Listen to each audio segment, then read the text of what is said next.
देंगे और आपके सवालों की जानकारी पहले से ही नहीं है। मैं पहले गुजारिश करूंगा यादव जी को कि वो आपको संबोधित करें, उसके बाद राहुल जी कुछ कहेंगे और उसके बाद आप सवाल करेंगे। अखिलेश जी। मैं धन्यवाद देता हूं और सबसे पहले मैं अपने प्रेस के साथियों को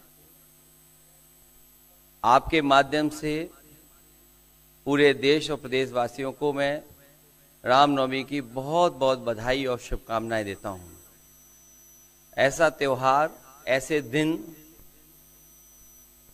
जहां से अच्छी शुरुआत होती है। मुझे खुशी है इस बात की कि आज कांग्रेस पार्टी के नेता राहुल गांधी जी और समाजवादी पार्टी की आज हम मिलकर के प्रेस कर रहे हैं। पहले चरण का चुनाव उत्तर प्रदेश का होने जा रहा है और जो पश्चिम से हवा चल रही है वो पूरे के पूरे उत्तर प्रदेश और देश के माहौल को बदलने जा रही है। आज गाजियाबाद में बैठे हैं। इस बार भारतीय जनता पार्टी को गाजियाबाद से लेकर के गाजीपुर तक इंडिया गठबंधन सफाया करने का काम करेगा। आज किसान दुखी है। तमाम जो वादे किए थे, भारतीय जनता पार्टी की हर बात झूठी निकली। उनके वादे झूठे। न किसान की आय दोगुनी हुई, न नौजवान को नौकरी रोजगार मिला, और जो सपने दिखाए थे, नैतिकता का बुलबुला था, वो भी टूट गया। इलेक्टोरल बॉन्ड ने इनका बैंड बजा दिया। भारतीय जनता पार्टी सभी भ्रष्टाचारियों का गोदाम बन गई। न केवल भ्रष्टाचारियों को ले रहे हैं, बल्कि भ्रष्टाचारियों ने जो कमाया है उसको भी अपने साथ रख रहे हैं। जहां उत्तर प्रदेश देश का सबसे बड़ा प्रदेश है, डबल इंजन की सरकार में जो दावा करते रहे डबल इंजन, उनकी होर्डिंग देखिए आप कि अब डबल वहां पर नहीं दिखाई देते हैं, अकेले दिखाई दे रहे हैं। इनके प्रत्याशी होर्डिंग से गायब हैं। पेपर लीक के कारण और उसके मां बाप को अगर हम जोड़ लें तो ऐसे 60 लाख नौजवान हैं। 60 लाख नौजवानों का भविष्य अंधकार में डाल दिया।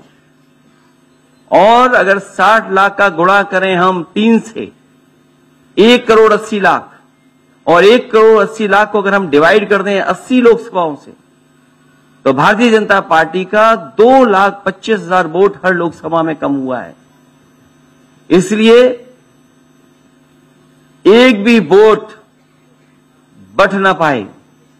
जहां हमें मतदान करना है, वहीं मतदान के दिन हमें सावधान भी रहना है।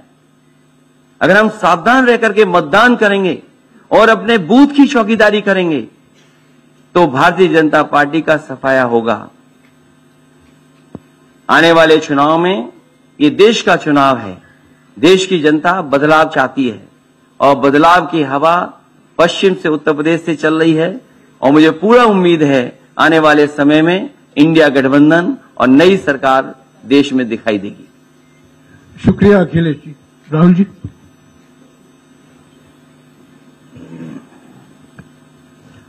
नमस्कार। रामनवमी की आप सबको, देश को बहुत बहुत शुभकामनाएं। ये चुनाव विचारधारा का चुनाव है। एक तरफ आरएसएस और बीजेपी जो संविधान है, लोकतांत्रिक सिस्टम है, उसको खत्म करने की कोशिश कर रही है, और दूसरी तरफ इंडिया गठबंधन, कांग्रेस पार्टी संविधान को, लोकतंत्र को डिफेंड करने की कोशिश कर रही है, उसकी रक्षा कर रही है।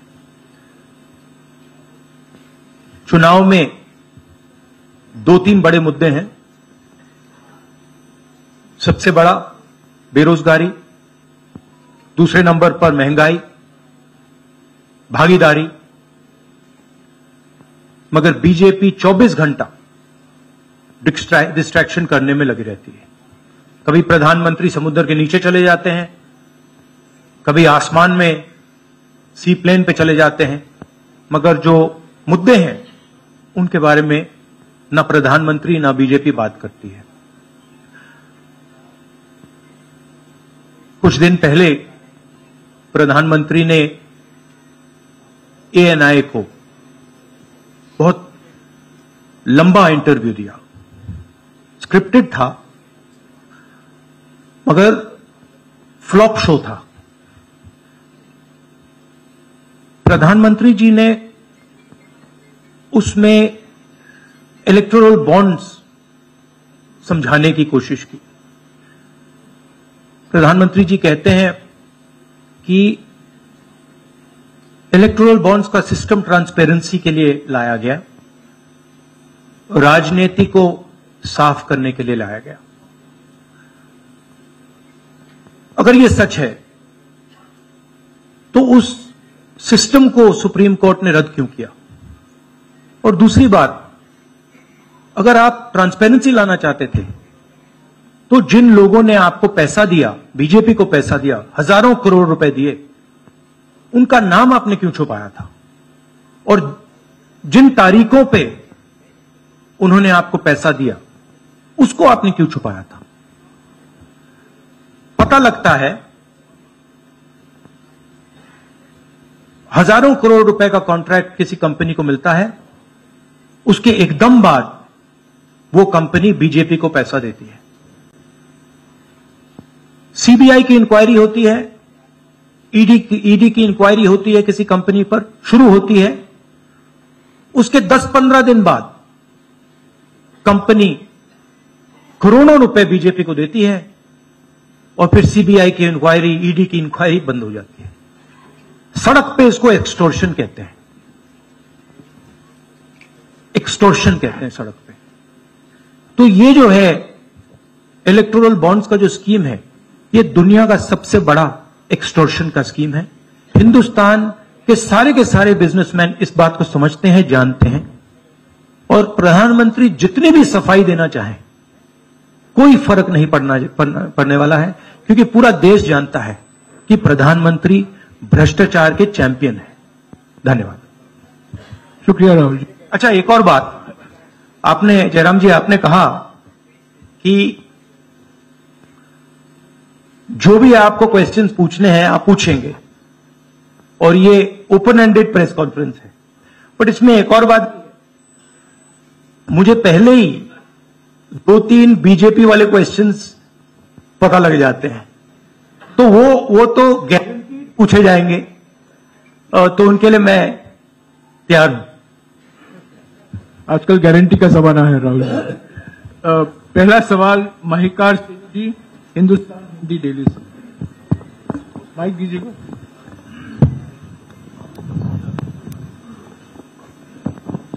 राहुल जी, स्वागत है आपका। दोनों नेताओं, जबकि आज प्रचार का पहला चरण समाप्त होने वाला है, आपने मेरे मित्रों को थोड़ा सा कसरत करा दी, वो दिल्ली से यहाँ आए हैं। आपने गाजियाबाद में ही क्यों पीसी की? यूपी और दिल्ली छोड़ के गाजियाबाद में पीसी हो रही है। दूसरा सवाल ये है राहुल जी से कि लोग तो गुजरात छोड़कर पीएम बनने के लिए बनारस आते हैं, आप बाय नाइट चले गए, तो क्या अमेठी या रायबरेली से आप लड़ेंगे? ये बीजेपी वाला क्वेश्चन है, ये पत्रकार का सवाल। पहले ही opening ball BJP question. Very good, शाबाश। देखिए, अमेठी की बात कांग्रेस का डिसीजन है, जो भी मुझे ऑर्डर मिलेगा मैं वो करूंगा। सीईसी मीटिंग, हमारी पार्टी में सीईसी मीटिंग्स में ये डिसीजन लिए जाते हैं। बट पहला बीजेपी का question, good question, thank you. Amar Ujala से निशा, आप थोड़ा शांत हो जाइए यहाँ प्लीज। बहुत बहुत स्वागत है। मेरा सवाल आपसे ये है कि यूपी में न केवल यूपी में बल्कि पूरे देश में इस बार कांग्रेस ने अपने बहुत कम प्रत्याशी 268 अभी तक सामने आए हैं और यूपी में तो 80 सीटों के मुकाबले केवल 17 सीट हैं। ऐसा क्यों? क्या ऐसा मान के चल रही है कांग्रेस की आप कमजोर चल रहे हैं या यूपी में कमजोर है कांग्रेस इसलिए सपा या आपके गठबंधन बाकी सहयोगी पार्टी सीट नहीं देना चाह रही है? नहीं, हमने डिसीजन लिया है कि इंडिया गठबंधन चुनाव लड़ेगा और हमने सीट शेयरिंग की है और ओपन माइंडेड तरीके से दिल खोल के हमने सीट शेयरिंग की है। हम चाहते हैं कि थोड़ी सी हम फ्लेक्सिबिलिटी दिखाएं और ओपन माइंडेड तरीके से हम चुनाव लड़ें, इसीलिए हमने स्पेस हम अपने पार्टनर्स को दी है, पर इसका कोई कमजोरी का मतलब नहीं है। पीटीआई से अनवर। राहुल जी, मेरा सवाल आपसे है कि पिछले बार जो आप दोनों लोगों का गठबंधन था वो सफल नहीं हो सका उत्तर प्रदेश में। एक बार फिर आप लोग साथ आए हैं और प्रधानमंत्री ने पिछले दिनों कहा कि ये दो लड़कों की फ्लॉप फिल्म है जो इस बार भी फ्लॉप होगी। तो आगे आप क्या उम्मीद कर रहे हैं इस गठबंधन से? उत्तर प्रदेश में कितनी सफलता मिलेगी और कितनी सीटों की उम्मीद है इस बार आप लोगों को? देखिए, मैं सीट्स का प्रेडिक्शन तो नहीं करता हूं, जनरल बात कह सकता हूं कि बीजेपी को मुझे लग रहा था 15-20 दिन पहले कि 180 से 180 तक जाएंगे, अब मुझे लग रहा है 150 तक जाएंगे। हर स्टेट में हमें रिपोर्ट मिल रही है कि हमारा चुनाव इंप्रूव कर रहा है और अंडर करंट है। जहां तक गठबंधन की बात है, यूपी गठबंधन की बात है, बड़ा पावरफुल गठबंधन है और बहुत अच्छा परफॉर्मेंस होगा हमारा उत्तर प्रदेश में। दैनिक जागरण से आदित्य त्रिपाठी।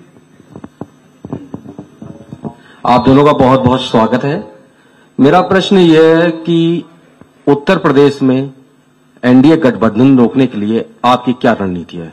सॉरी, क्या? उत्तर प्रदेश में एनडीए गठबंधन को रोकने के लिए आपकी क्या रणनीति, आप दोनों लोगों की? उत्तर प्रदेश में नेशनल लेवल पे मैं आपको हमारा फाउंडेशन बता देता हूं और वही आइडियाज हम उत्तर प्रदेश में भी चलाएंगे। देखिए, पिछले 10 सालों में नरेंद्र मोदी जी ने नोटबंदी करके, गलत जीएसटी लागू करके और जो बड़े बड़े अरबपति हैं, अदानी जी हैं, उनका पूरा सपोर्ट करके जो रोजगार पैदा करने का सिस्टम था उसको उन्होंने खत्म कर दिया है। तो सबसे पहला काम जो रोजगार हिंदुस्तान के युवाओं को मिलना चाहिए उसको एक बार फिर स्ट्रेंथन करने का है। उसके लिए हमने अपने मैनिफेस्टो में 2-3 आइडियाज दिए हैं। एक आइडिया रेवोल्यूशनरी आइडिया है, राइट टू अप्रेंटिसशिप। तो जो अमीर घर के बच्चे होते हैं वो अप्रेंटिसशिप करते हैं, ट्रेनिंग मिलती है, पेड ट्रेनिंग होती है। तो हमने डिसाइड किया है कि हिंदुस्तान के उत्तर प्रदेश के सब ग्रेजुएट्स को, डिप्लोमा होल्डर्स को हम अप्रेंटिसशिप का अधिकार देंगे। जो भी अप्रेंटिसशिप करना चाहेगा उसको प्राइवेट सेक्टर में, पब्लिक सेक्टर में, सरकार में अधिकार मिलेगा, अप्रेंटिसशिप का अधिकार मिलेगा, ट्रेनिंग होगी और 1 लाख रुपए साल का, 8,500 रुपए महीने का उस युवा के बैंक अकाउंट में हम डालेंगे और ये करोड़ों युवाओं के लिए हम अधिकार दे रहे हैं। इससे एक ट्रेन्ड मैन पावर तैयार होगा, प्राइवेट कंपनीज को भी इसका फायदा होगा, सरकार को भी इसका फायदा होगा और एक प्रकार से युवाओं के लिए ये एक जॉब मार्केट में एंट्री का सिस्टम हो जाएगा। दूसरी चीज 30 लाख सरकारी रोजगार हैं जो नरेंद्र मोदी भर नहीं रहे हैं, वो वैकेंसीज हम युवाओं को देने जा रहे हैं। पेपर लीक की बात हुई है, उसके लिए हमने एक हम कानून बनाएंगे, उसको हम खत्म कर देंगे। तो ये बात हुई युवाओं की। एक और हमारा आइडिया, क्रांतिकारी आइडिया, और ये उत्तर प्रदेश की महिलाओं को बहुत फायदा मिलेगा इससे। हर गरीब परिवार की हम लिस्ट बनाएंगे और हर गरीब परिवार में से हम एक महिला को चुनेंगे और उसके बैंक अकाउंट में महीने के 8,500 रुपए, साल के 1 लाख रुपए सरकार हर महीने बैंक अकाउंट में डालने जा रही है। किसानों की बात, किसान सिर्फ 2 चीजें मांग रहा है। नरेंद्र मोदी से 10 साल मांगा, हमें सही दाम दिलवा दीजिए, और जैसे आपने 16 लाख करोड़ रुपए, मतलब 24 साल का मनरेगा आपने अदानी जैसे लोगों का माफ किया, वैसा ही आप हमारा भी माफ कर दीजिए। और नरेंद्र मोदी मना करते हैं, उन पर फायरिंग करवा देते हैं, उनको डरा देते हैं। तो हमने लीगल एमएसपी का निर्णय ले लिया है। हिंदुस्तान में पहली बार लीगली गारंटीड एमएसपी होगी और हम उनका, किसानों का कर्जा माफ करने जा रहे हैं। यही मेन मुद्दे हैं चुनाव में। बीजेपी का मैनिफेस्टो देखेंगे तो उसमें आपको उसका जो फाउंडेशन है, 2 चीजें हैं। एक कि वो शायद 10-15 साल बाद ओलंपिक गेम्स इंडिया लाएंगे, और दूसरा एक या 2 व्यक्तियों को वो चांद पे पहुंचा देंगे। तो ये बेसिकली चुनाव चल रहा है। शुक्रिया राहुल जी। अगले 3-4 सवाल आप कृपया अखिलेश जी से पूछेगा। ANI से शालिनी।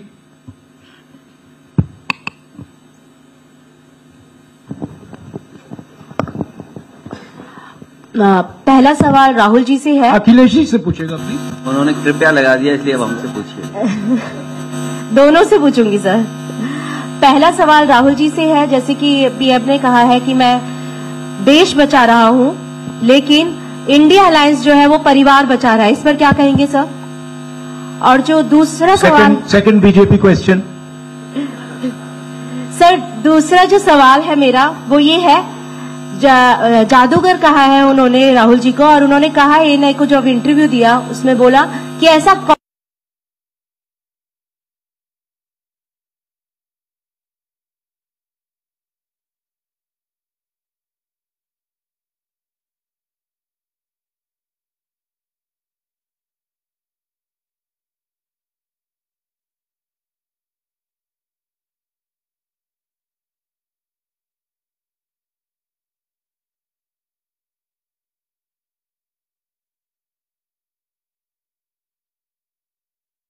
परिवार बचा रहा है, इस पर क्या कहेंगे सर?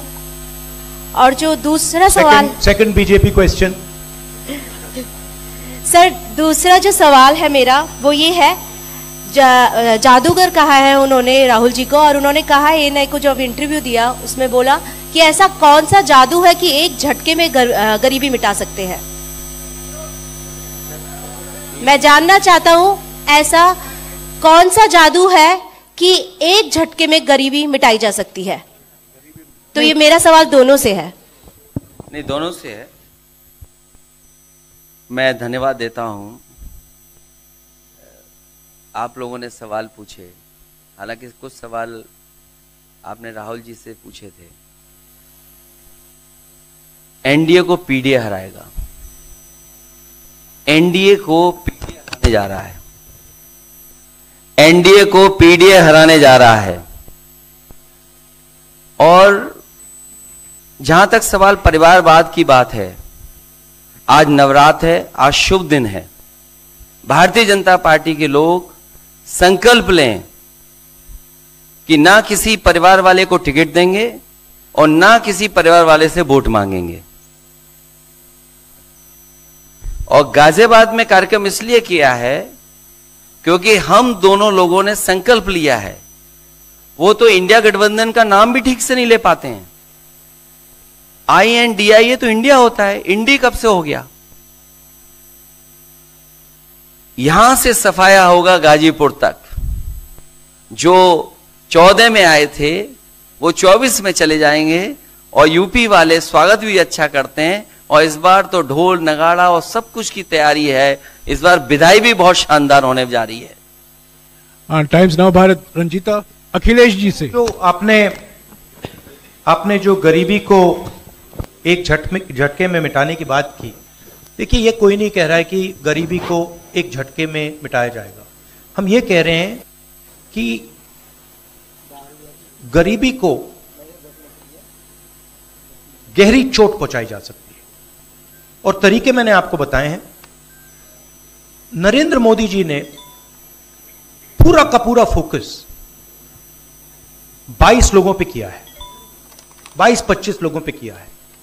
आज की सच्चाई है कि 22 लोगों के पास उतना धन है जितना 70 करोड़ लोगों के पास है। गरीबी का यह भी कारण है कि नरेंद्र मोदी जी ने सारा का सारा धन कॉन्सेंट्रेट कर दिया है, 20-25 लोगों को पकड़ा दिया है। मैं जाति जनगणना की बात कर रहा हूं और मैंने ये बात बहुत बार उठाई है। भागीदारी की बात होती है।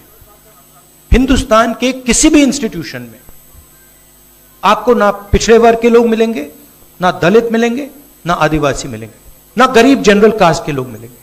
मैंने मीडिया के बारे में बात उठाई। मीडिया में आपको बड़े बड़े एंकर्स दिखते हैं। आपको मीडिया की कंपनीज के मालिक की लिस्ट निकालिए, आपको दिख जाएगा कि उधर ना एक पिछड़ा मिलेगा, ना एक दलित मिलेगा, ना एक आदिवासी मिलेगा। तो हम क्रांतिकारी काम करने जा रहे हैं। जाति जनगणना, महिलाओं को उनके बैंक अकाउंट में 1 लाख रुपए, किसानों को एमएसपी, तो ये सब गरीबों को पैसे देने के तरीके हैं। नरेंद्र मोदी जी ने पिछले 10 साल में गरीबों को कुछ नहीं दिया, तो ये हम करने जा रहे हैं।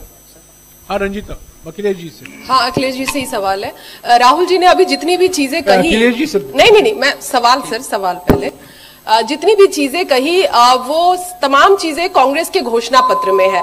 क्या इंडिया गठबंधन का अपना कोई साझा जो है वो मैनिफेस्टो होगा? अखिलेश जी, क्या जो राहुल जी कह रहे हैं क्या वही तमाम चीजें सपा की भी है, या सपा कुछ अलग भी घोषणाएं कर रही है चुनाव में? इंडिया गठबंधन नई उम्मीद है, और जैसा कि राहुल जी ने कहा कि उनके मैनिफेस्टो में बहुत सारी चीजें हैं जिससे गरीबी दूर की जा सकती है। उसी से जोड़ करके मैं ये कहना चाहता हूं कि जिस समय हमारा देश का किसान खुशहाल हो जाएगा, जिस दिन देश के किसान को अपनी लाभकारी मूल्य मिलने लगेगा फसल का, और मैं समझता हूं जितने भी राजनीतिक दल हैं और खासकर जो इंडिया गठबंधन के साथी हैं, वो ये बात कह रहे हैं कि हम एमएसपी की गारंटी देंगे या किसानों को लाभकारी मूल्य देंगे, और जिस दिन भारत सरकार किसानों की आय बढ़ा देगी, गरीबी दूर होना शुरू हो जाएगी। और मैं कई मौकों पर कह रहा हूं कि जाति जनगणना भी एक हमारा मुद्दा है। बिना सामाजिक न्याय के, बिना जाति की गैर बराबरी खत्म किए हुए हम अपने समाज को आगे नहीं बढ़ा सकते। और जैसा राहुल जी ने कहा कि खुशहाली के लिए जाति गणना जरूरी है, तो जाति गणना, सामाजिक न्याय और पीढ़ी की लड़ाई को लेकर के हम चलेंगे। उससे गरीबी भी दूर होगी और मान सम्मान भी मिलेगा। विक्रांत, एक चीज और देखिए, ये जो हमारा मैनिफेस्टो है, ये जरूर कांग्रेस पार्टी का मैनिफेस्टो है, मगर इसमें जो आइडियाज हैं वो इंडिया गठबंधन उनकी आइडियोलॉजी के आइडियाज हैं। और अगर समाजवादी पार्टी का कोई सजेशन हो या किसी और भी इंडिया गठबंधन की पार्टी का सजेशन हो, उसको हम सब ऑन बोर्ड करेंगे। तो हमारा मतलब जॉइंटली काम होता है।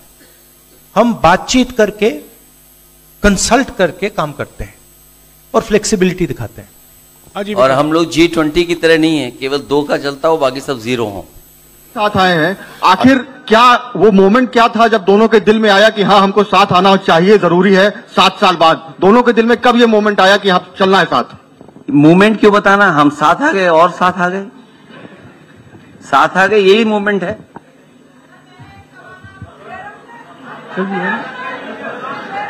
साथियों, अभी दोनों ने